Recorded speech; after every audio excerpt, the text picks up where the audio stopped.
ওমর রাদিয়াল্লাহু তাআলা কোনো একটি কথা বললে তার অনুকূলে তার পক্ষে কি নাযিল হইতো হুকুম, ইসলামের হুকুম হাকাম চলে আসতো, তার চূড়ান্ত সিদ্ধান্ত। এরকম আজও থাকতে পারে কেউ, কিন্তু ওই রকম সিনিয়র নেই উমারের মতো, কিন্তু থাকতে পারে। কোন একটি পরামর্শ আপনাদেরকে দিল, আপনারা হয়তো নিলেন না, কিন্তু দেখা গেল যে আপনারা তার পরামর্শ নিলেন না। ভালো মানুষ ছিলেন উনি, এবং জ্ঞানী মানুষ ছিলেন তিনি, পরেশগার মানুষ ছিলেন, তার কথা নিলেন না। দেখা হলো আপনাদের যে কাজটি আপনারা করলেন তাতে হিতে বিপরীত হয়ে গেল। আচ্ছা, অনেকেই, আমি জানি এমন এক ব্যক্তিকে, মদিনা আমাদের সঙ্গী ছিল, বন্ধু ছিল বাংলাদেশের, তার মা বলছে তুমি বিয়ে করে নমুক যাই। কিন্তু যে মেয়েটিকে সে বিয়ে করেছিল সে এত সুন্দরী যে ওকে বিয়ে করা ছাড়াও থাকতে পারেনি, মায়ের কথা নেয়নি, সে বিয়ে করেছিল। আর তারপরে নিজের ঘটনা দুর্ঘটনার নিজে আমাকে বয়ান করেছে যে আমি শুধু একটিও ভুল করেছিলাম, যে আমার আম্মা বারবার বলেছিল তুমি এখানে বিয়ে করিও না, কিন্তু আমি বিয়ে করেছিলাম, আমার মায়ের কথা রাখতে পারিনি। হ্যাঁ, যে না মা আমি খুব পছন্দ করি, সেটি বিয়ে করবো। তো তারপরে হইল কি, সে মহিলা এক পয়সাওয়ালার সাথে ফেসে গেল, আর ফেসে যাওয়ার পরে সে আর কত কেলেঙ্কারি, আর তারপর তাকে ছাড়তে হইল। আল্লাহুল মুস্তাআন। এই জন্য কেউ যদি কোনো পরেশগার মানুষ, আপনার মা পরেশগার এটা দেখার বিষয় রয়েছে, আপনার বাপ পরেশগার এটা দেখার বিষয় রয়েছে, বা এমনি আপনার ভাই বন্ধু সে কেমন, আপনার হিতাকাঙ্ক্ষী কেন, এগুলো দেখার বিষয় রয়েছে। তো যদি এমন কোনো মানুষ হয় যার পরামর্শ সূক্ষ্ম, তাহলে তার কথা নিতে হয়। হতে পারে আল্লাহ তাকে এলহাম করছেন, এলহাম মানে ওই নয়, এলহাম মানে আবার চূড়ান্ত নয়, কিন্তু তার কথাতে হয়তো বরকত আছে, কল্যাণ আছে। তো ওমর রাদিয়াল্লাহু তাআলা আনহুকে আল্লাহ এইটা পর্যাপ্ত পরিমাণে দিয়েছিলেন, এই যোগ্যতা। তো বলছে ফাইয়াকুম ফি উম্মতি আহাদুন, আমার উম্মতে কেউ যদি ইলহামওয়ালা ব্যক্তি হয়, ফাইন্নাহু ওমর, তাহলে তিনি হচ্ছেন ওমর রাদিয়াল্লাহু তাআলা। ওমরের মর্যাদা বোঝা গেল। আবু হুরায়রা রাদিয়াল্লাহু তাআলা আনহু বর্ণনা করছেন, নবী সাল্লাল্লাহু আলাইহি ওয়াসাল্লাম লাকাদ কানা ফি মান কানা ক্বাবলাকুম বানি ইসরাঈল, তোমাদের পূর্বে যে বনি ইসরাঈলরা ছিল তাদের মধ্যে রেজালুন, বেশ কিছু মানুষ ছিল, ইয়াকাল্লামুন, তাদের সাথে কথা বলা হইতো, মানে আল্লাহর পক্ষ থেকে তাদের অন্তরে ভালো কথা দেওয়া হইতো। কথা বলা হয়তো মানে ফেরেশতা এসে কথা বলতো না, কিন্তু জানো তাদের সাথে কথা বলা হয়েছে, যে কথাটি বলছে সেটাই ঠিক হয়ে যাচ্ছে, এমন লোক ছিল। কিন্তু মিন গায়রি ইয়াকুন আম্বিয়া, তারা কোনো নবী ছিল না, ওহীও আসতো না।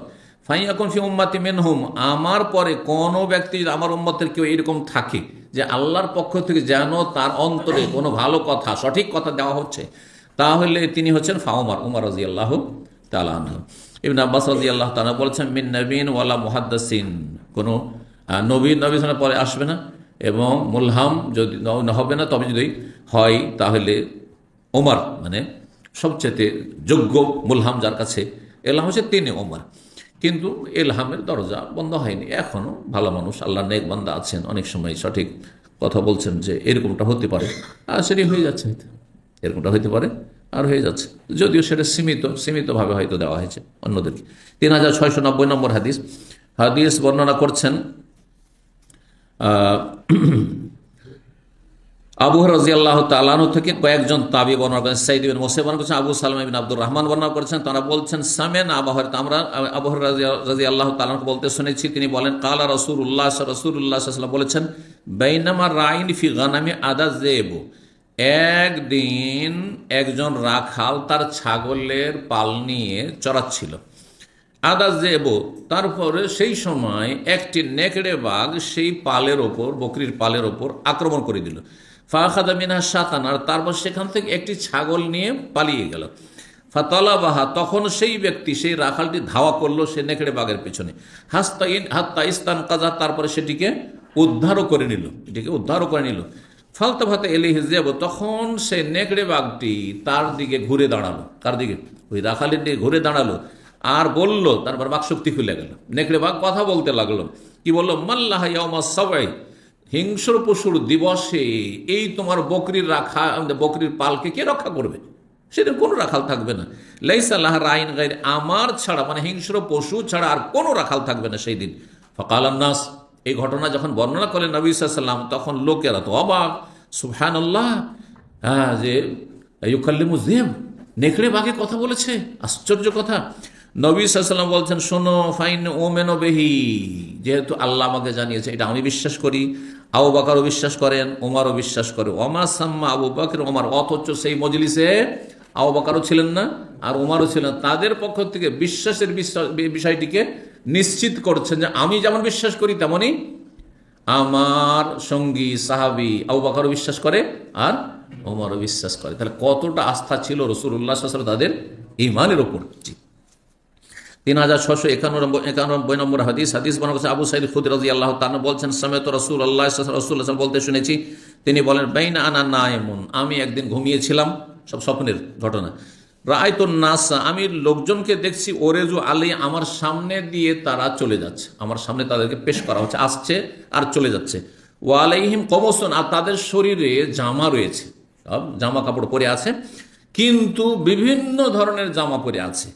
বলছেন ফামিনহা মায়াবলুগুস সাদি বা সদি, তাদের যেসব লোকগুলি আমার সামনে দিয়ে অতিক্রম করছে তাদের গায়ের যে জামা, তার মধ্যে কিছু লোকের জামা হচ্ছে এত ছোট আর এত সংকীর্ণ যে তাদের বুক পর্যন্ত পৌঁছেছে, এতটুকু, শুধু এখান থেকে এতটুকু জামা। ওমিনহা মায়াবলুগু দুনা যালিক, আর কিছু মানুষের জামা এমন দেখলাম যেগুলি ওর একটু নিচে যাচ্ছে, মানে এতটুকু পেট পর্যন্ত যাচ্ছে, নাভি পর্যন্ত যাচ্ছে, এইরকম। ওয়ারিজা আলাইয়া ওমর, কিন্তু আমার সামনে যখন ওমর রাদিয়াল্লাহু তাআলা আনহুকে পেশ করা হলো, মানে আমার সামনে দিয়ে ওমর যাচ্ছে, ওয়া আলাইহি কামিসুন ইজতাররাহু, তার শরীরে এত একটি বড় লম্বা ঢিলাঢালা জামা দেখলাম, যেটা সে হেঁচড়িয়ে চলেছে, হ্যাঁ, মানে মাটিতে ঘষ্টাচ্ছে আর যাচ্ছে, হেঁচড়িয়ে চলেছে। কালু, তখন সাহাবীরা জিজ্ঞাসা করলেন, ঘটনা কিসের? স্বপ্নের ঘটনা। ফামা আউয়াল তো ইয়া রাসূলুল্লাহ, হে আল্লাহ রাসূল, আপনি এই স্বপ্নের কি ব্যাখ্যা করলেন? লম্বা জামার কি ব্যাখ্যা? দুধের ব্যাখ্যা তো দেখলেন, তাই না? সেখানেও কিন্তু ওমর, আর এখানে লম্বা জামা কার গায়ে? ওমরের গায়ে, এমন জুব্বা যে টাকনার নিচে পায়ের তলাতে ঝুলতে আছে, পায়ের তলাতে ঝুলতে আছে।